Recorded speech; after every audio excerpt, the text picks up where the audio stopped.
আমাদের স্কুলের ভবিষ্যৎ নিয়ে আলোচনার জন্য আজকের এই গভর্নিং বডি মিটিং ডাকা হয়েছে।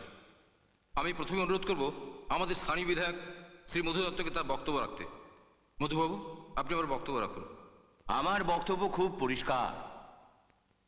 দিনের পর দিন সরকারি অনুদান দিয়ে এই স্কুল চালিয়ে যাওয়ার কোনো মানেই হয় না। আমার মতে এই স্কুলের আজও প্রয়োজন আছে। স্কুলটা আপনার বাবার নামে বলে হয়তো আপনি মনে করতে পারেন এর প্রয়োজন আছে, কিন্তু এই কমিটির অধিকাংশ সদস্য তা মনে করেন না। করে কিনা সেটা আপনি এদেরকে জিজ্ঞেস করুন। আপনি যাদের কথা বলছেন তারা সব বড় লোকেদের ছেলে, তাদের টাকা আছে, অনেক সুযোগ সুবিধা আছে, ওরা বড় বড় স্কুলে ভালো লেখাপড়া করতে পারে, তাতে আমাদের তো কোনো আপত্তি নেই। কিন্তু এই বস্তির গরিব ছেলেমেয়েরা ফ্রিতে এখানে লেখাপড়া করার সুযোগ পাচ্ছে। স্কুল তুলে দিয়ে ওরা যাবে কোথায়? ওরা গরিব বলে ওরা লেখাপড়া শিখতে পারবে না। এদের লেখাপড়া শিখে কোন কাজ করাটা হবে? দেশের কোন কাজে লাগবে এরা? দয়া করে দেশের কথা বলবেন না। দেশের দায়িত্ব হচ্ছে প্রত্যেক নাগরিকের জন্য মিনিমাম এডুকেশনের ব্যবস্থা করা।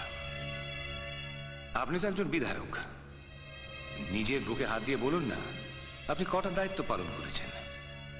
আমি মনে করি স্কুলটা থাকা উচিত এবং থাকবে। উচিত অনুচিতের বিচারটা আপনি করবেন না, সদস্যরা রয়েছেন, স্বয়ং প্রিন্সিপাল রয়েছেন। আপনি বলুন না কি করা উচিত? স্কুলটাকে রাখা উচিত না তুলে দেওয়া উচিত? আমার মতে স্কুলটাকে বাঁচিয়ে রাখা উচিত, তাতে দেশের মঙ্গল, দশেরও মঙ্গল। কাঁচকলার এমএলএ হয়েছেন আপনি। একটা পাড়ার দাদার ক্ষমতা বেশি হয়ে গেল আপনার থেকে। কে ওই প্রভাকর চৌধুরী? কি ব্যাকগ্রাউন্ড আছে লোকটার? আসলে বস্তির ছেলেগুলো ওকে খুব মানে, চোখ বুঝে ওকে বিশ্বাস করে। ওর আবার একটা ঠ্যাঙারের দল আছে, ওই বস্তির ছেলেগুলো তো সেটা চালায়।